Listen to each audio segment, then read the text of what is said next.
Salut, c'est Trado, je suis content de vous retrouver pour la mise à jour de l'indice parisien. Alors du côté des fondamentaux, pas grand-chose une fois de plus. Les pourparlers entre la Chine et les États-Unis reprennent. Les marchés ont été galvanisés par cette perspective, même si les représentants chinois ont nuancé l'optimisme en disant qu'il restait beaucoup à faire. Du côté du Brexit, on connaît le va-tout, pardon, de Madame May. On ne sait pas par contre ce que cela apportera vraiment au bout du bout avec le Brexit, mais en tout cas, ça avance. On ne sait pas très bien dans quelle direction, mais ça avance. Et les marchés, du coup, n'ont pas véritablement progressé parce qu'il n'y a eu que des feux et des contre-feux, et on abandonne symboliquement 0,09%. Revenons à notre analyse chartiste. Je vous ai dit et je répète qu'on a cassé le grand canal noir ici et que depuis que ce grand canal noir a été cassé, eh bien on est parti dans une sorte, dans un premier temps d'accélération baissière et puis maintenant une sorte de latéralisation. Je l'ai suffisamment répété, vous le savez, suite à une phase de hausse, il y a plus souvent une phase de latéralisation qu'une phase de baisse et nous sommes actuellement dans ce schéma-là. Vous remarquerez, et sans doute que certains l'ont tradé, qu'il y a toujours la possibilité d'une épaule, tête, épaule ici. Je vous rappelle comment ceux qui l'ont tradé s'y sont pris. Ils ont mis un stop loss au-dessus du précédent sommet. Ils visent dans un premier temps un retour sur la ligne de coup et dans un deuxième temps les objectifs classiques en cas de rupture de la ligne de coup qui sont 1. La hauteur de l'épaule reportée en dessous de la ligne de coup, 2. La hauteur de la tête reportée en dessous de la ligne de coup. Maintenant ça c'est le trade agressif. Il y a plusieurs épaules tête épaule et il y a plusieurs façons de s'y prendre pour trader l'épaule tête épaule. Ça encore une fois c'est la façon agressive de faire, c'est pas forcément celle que je préfère à titre personnel. Surtout, et on va le redire, que nous avons toujours une situation où nous sommes entre deux eaux. Moi j'aime pas beaucoup trader en swing trading lorsque nous ne sommes pas sur un support ou une résistance horizontale. Pour l'instant, et je vous l'ai dit, je suis désolé de me répéter, mais comme il y a toujours des nouveaux chaque jour, je rentrerai short éventuellement dans la zone grise, je rentrerai acheteur éventuellement dans la zone marron, mais en swing trading sur le CAC 40, sur l'unité de temps que je partage avec vous, entre deux eaux comme ça, je préfère ne pas faire de swing, je préfère m'en tenir au day trading. Vous remarquerez également, et ça j'en ai déjà parlé, que pour l'instant il n'y a pas de baisse, ce qui veut dire que ceux qui parient sur un retour sur les 100% de Fibonacci peuvent toujours le faire, enfin certains le feront, il n'y a pas de conseil dans mes vidéos, mais voilà, vous savez comment ça fonctionne.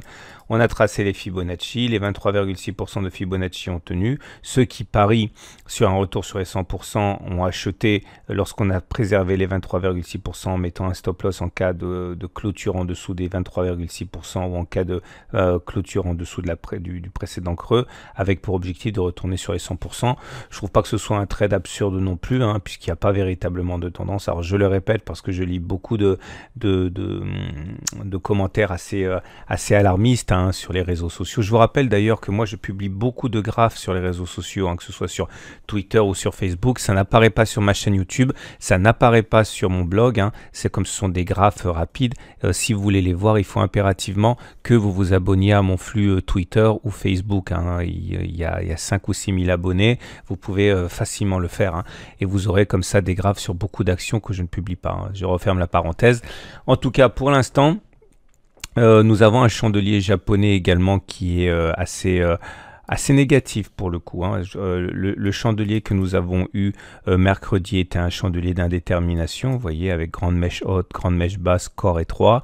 Et suite à ce chandelier d'indécision, on vient d'inscrire un autre chandelier d'indécision, en ce sens que le niveau de clôture et d'ouverture sont assez proches, mais plutôt dans le tiers baissier, ce qui est généralement annonciateur de faiblesse. Alors là, pour ceux qui vont trader ça j'en parle dans mon module de formation sur mes chandeliers japonais préférés. Deux solutions: soit on met son stop au-dessus de la précédente bougie ici, soit on met un stop au-dessus de la bougie actuelle et on vise effectivement une résistance, enfin un support par exemple, les 5214. Soyez sûr que certains l'ont fait.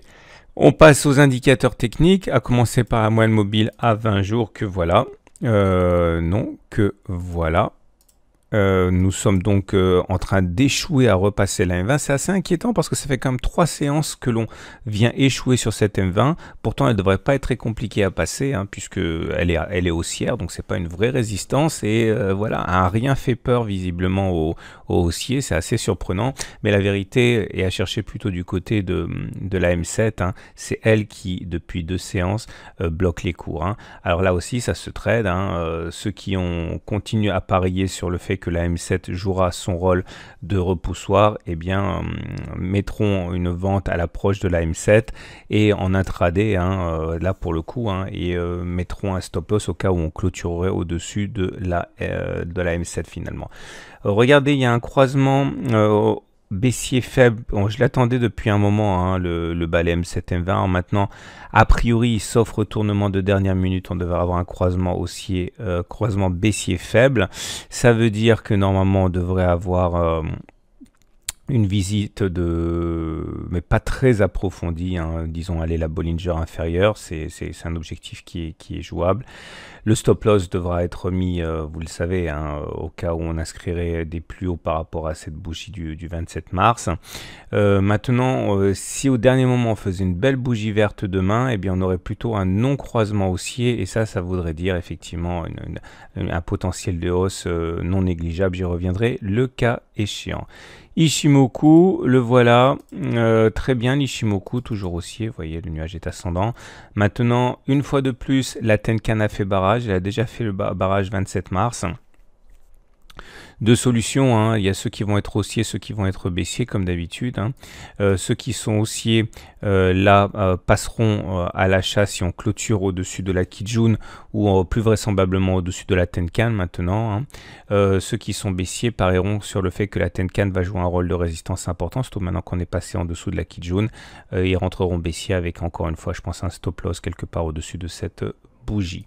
Voilà, je sais que ça fait beaucoup d'informations, je suis désolé, l'analyse technique est extrêmement riche comme discipline, hein. Surtout que les stops que je vous donne sont des stops parmi d'autres, hein. C'est-à-dire que ce sont des stops, il y a à chaque fois 2 ou 3 solutions logiques, hein. Je répète, hein, je ne peux pas tout faire dans mes vidéos, mais si vous voulez en savoir plus avec les exercices corrigés, c'est ma formation intégrale qu'il vous faut. Tendance haussière, mais très affaiblie du fait qu'on soit passé en dessous de la Kijun. Et je vous rappelle pour terminer que nous avons un plat de SSB ici. Ce plat de SSB donne dans son prolongement un support qui est là et qui pourra tout à fait être sans doute acheté par des aficionados de l'Ichimoku.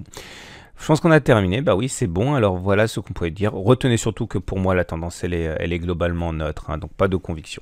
Je vous donne rendez-vous sur le blog comme d'habitude pour retrouver la synthèse écrite de tout ça et puis bien sûr les matrices de trading.